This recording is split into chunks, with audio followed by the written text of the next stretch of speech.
मूक अतिथि कथन शुरू होता है।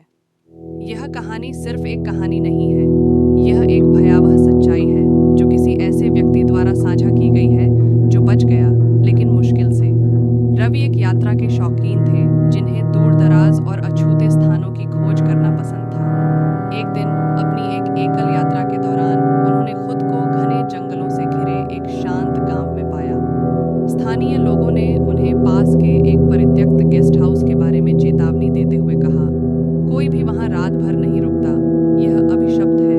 लेकिन रवि, जो अंधविश्वासों के प्रति आश्वस्त और संशयी था, ने सोचा कि वहां एक रात बिताना रोमांचकारी होगा। गांव वालों की चेतावनियों को नजरअंदाज करते हुए उसने अपना बैग उठाया और गेस्ट हाउस के लिए निकल पड़ा। जैसे ही सूरज क्षितिज के नीचे डूबा, रवि इमारत में पहुंच गया। यह पुरानी और खस्ता हाल थी, जिसकी दीवारों पर बेलें चढ़ी हुई थीं। लकड़ी का दरवाजा खुला मानो उसका स्वागत कर रहा हो। अंदर हवा भारी थी और एक अजीब सी ठंड उसकी रीढ़ में दौड़ गई। लेकिन रवि ने इसे हंसकर टाल दिया। बस मेरी कल्पना है, उसने बुदबुदाया।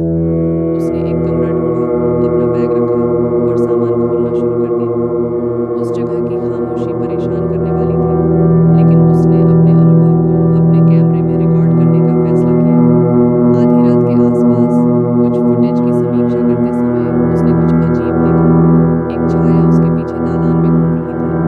उलझन में रवि ने अपनी टॉर्च पकड़ी और अंधेरे गलियारे में कदम रखा। उसके पैरों के नीचे फर्श की लकड़ी झरमरा रही थी। क्या कोई है? उसने पुकारा। उसकी आवाज गूंज रही थी, लेकिन कोई प्रतिक्रिया नहीं हुई।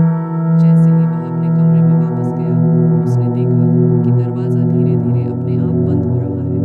घबराहट होने लगी। वह उस ओर भागा, लेकिन उसके पहुंचने से पहले ही दरवाजा इतनी जोर से बंद हो गया कि पूरा फर्श हिल गया। भारी सांस लेते हुए रवि ने दरवाजा खोला। कमरा बिल्कुल वैसा ही था जैसा उसने छोड़ा था, सिवाय एक चीज के।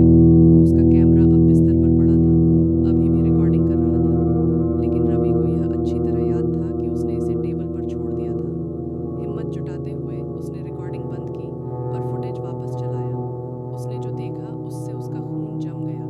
वीडियो में उसे दालान में चलते हुए दिखाया गया था, लेकिन फ्रेम के कोने में चमकती आंखों वाली एक काली आकृति चुपचाप खड़ी थी और उसे देख रही थी। अचानक फुटेज में वही आकृति उसके पीछे दिखाई दी। वह उसके करीब झुकी और गायब होने से पहले कुछ धीमी आवाज में फुसफुसाई। रवि को लगा कि उसका दिल उसकी छाती में धड़क रहा है। वह अपने पीछे देखने के लिए मुड़ा और वहां वह आकृति थी, खिड़की के पास खड़ी। उसका चेहरा पीला था, उसकी आंखें सीधे उसकी ओर देख रही थीं। रवि चिल्लाया और अपना सामान छोड़कर गेस्ट हाउस से बाहर भाग गया। वह तब तक नहीं रुका जब तक वह